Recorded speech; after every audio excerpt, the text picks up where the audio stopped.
Hi, നമ്മുടെ നാട്ടിലെ മിക്ക ബിസിനസ്സുകാരും ഫേസ് ചെയ്യുന്ന ഒരു പ്രോബ്ലമാണ് നല്ല കച്ചവടം ഉണ്ടാവും. പക്ഷേ ആ ബിസിനസ്സിൻ്റെ പ്രോഫിറ്റ് എത്ര, ടോട്ടൽ സെയിൽസ് എത്ര, ടേൺ ഓവർ എത്ര, ക്യാപിറ്റൽ ഇൻവെസ്റ്റ്മെൻറ്റ് എത്രയാണ്, ഇത്തരം കാര്യങ്ങൾ ചോദിച്ചു കഴിഞ്ഞാൽ അവർക്ക് യാതൊരു ഉത്തരവും ഉണ്ടാവില്ല. നല്ല പ്രോഫിറ്റ് ഉണ്ടാവും, പക്ഷേ അവർക്ക് മാറ്റി വെക്കാൻ ഒരു രൂപ പോലും എടുക്കാൻ പറ്റാത്ത അവസ്ഥയുണ്ടാവും.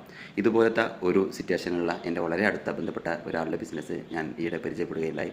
അദ്ദേഹത്തിന് ഇതേ ഒരു സിറ്റുവേഷനിലായിരുന്നു അദ്ദേഹം കടന്നു പോയിരുന്നത്. ഞാൻ ഒരു 1.5 മാസം ഞാൻ അവരുടെ ബിസിനസ്സിൻ്റെ അക്കൗണ്ട്സും മുഴുവനായിട്ട് പരിശോധിച്ചു.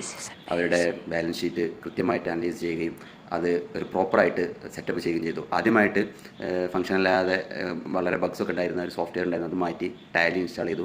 അതിനുശേഷം അവരുടെ എല്ലാ ലെഡ്ജറുകളും പ്രോപ്പറായിട്ട് പോസ്റ്റ് ചെയ്തു എന്നുള്ളത് ആദ്യമായി ചെയ്തത്.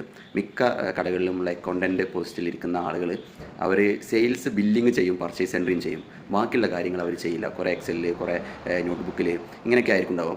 ബിസിനസ്സിൻ്റെ ടോട്ടൽ പിക്ചർ എന്താണെന്ന് ചോദിച്ചാൽ യാതൊരു പിടുത്തം ഉണ്ടാവില്ല. അതുകൊണ്ട് തന്നെ അവർക്ക് ഒരു അഡീഷണൽ ക്യാപിറ്റൽ കൊണ്ടുവരാൻ സാധിക്കില്ല. ബിസിനസ് ഓരോ മാസം കഴിയുമ്പോൾ അല്ലെങ്കിൽ ഇയർ എൻഡ് ആകുന്ന സമയത്ത് ഓണേഴ്സിന് ഒരു പ്രോഫിറ്റ് മാറ്റി വെക്കാൻ സാധിക്കില്ല. ഇങ്ങനെയൊക്കെയുള്ള പ്രശ്നങ്ങൾ ഇതൊക്കെ തീർക്കുന്ന രീതിയിൽ ഞാൻ ആ കമ്പനിയുടെ ആ സ്ഥാപനത്തിന് റീറ്റെയിൽ ഷോപ്പായിരുന്നു. ആ ഷോപ്പിന് ഏകദേശം മന്ത്ലി 20 lakhs മുതൽ 30 lakhs വരെ മന്ത്ലി സെയിൽ നടക്കുന്ന ഒരു ബിസിനസ് സ്ഥാപനമാണ്. 15 to 23% വരെ പ്രോഫിറ്റ് ഉണ്ട്. ഞാൻ ആ സ്ഥാപനത്തിൻ്റെ ബെസ്റ്റ് സെല്ലിംഗ് പ്രോഡക്റ്റ് ഏതാ എന്നുള്ളത് അവർക്ക് ഞാൻ റിപ്പോർട്ട് എടുത്ത് കൊടുക്കുമ്പോഴാണ് അവരെന്നെ തിരിച്ചറിയുന്നത്. ഹൈ പ്രോഫിറ്റ് ഹൈ സെല്ലിംഗ് പ്രോഡക്റ്റുകൾ ഏതൊക്കെയെന്നൊക്കെ അവർ ഐറ്റം തിരിച്ചു കൊടുത്തു. ഇത്തരം കാര്യങ്ങളൊക്കെ ചെയ്തു. ഇന്ന് ആ സ്ഥാപനത്തിൻ്റെ ഓണേഴ്സ് വളരെ ഹാപ്പിയാണ്. അവർ നാളെ മുതൽ അവിടുത്തെ സ്റ്റാഫിന് അവരുടെ സെയിൽസിൻ്റെ പെർഫോമൻസ് അനുസരിച്ച് 30 lakhന് മുകളിൽ സെയിൽ വരികയാണെങ്കിൽ ഓരോ സ്റ്റാഫിനും സ്പെസിഫിക് എമൗണ്ട് അവർക്ക് ഇൻസെൻറ്റീവ് കൊടുക്കാമെന്ന് പ്ലാൻ ചെയ്തു. അത് മാത്രമല്ല, അവർ പുതുതായിട്ട് പുറത്തുനിന്ന് ഇൻവെസ്റ്റ്മെൻറ്റ് കൊണ്ടുവരാൻ തീരുമാനിച്ചു. അത് വരുന്ന ആളുകൾക്ക് ഒരു പ്രോഫിറ്റ് ഷെയറിംഗ് റേഷ്യോയും ഫിക്സ് ചെയ്തു.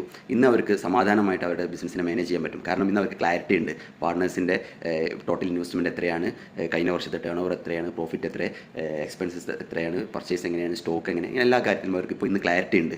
ഇനി എങ്ങനെയാണ് അക്കൗണ്ട്സ് കീപ്പ് ചെയ്യേണ്ടത് എന്നുള്ളതും ലെഡ്ജേഴ്സ് എങ്ങനെയാണ് ടാലിയിൽ പോസ്റ്റ് ചെയ്യുന്നത് എന്നുള്ളൊരു ക്ലാരിറ്റി അവർക്ക് കിട്ടി. അവർ ഹാപ്പിയാണ്. ആ ഒരു ഹാപ്പിനെസ്സിൽ നമുക്കും സന്തോഷം. നിങ്ങളും നിങ്ങളുടെ അക്കൗണ്ട്സും നിങ്ങളുടെ കണക്കുകളും കൃത്യമായിട്ട് ഒരു പ്രാവശ്യം ഇരുന്നിട്ടുണ്ടെങ്കിലും അത് സെറ്റ് ചെയ്തില്ലെങ്കിൽ നിങ്ങൾക്ക് സമാധാനം ഉണ്ടായില്ല.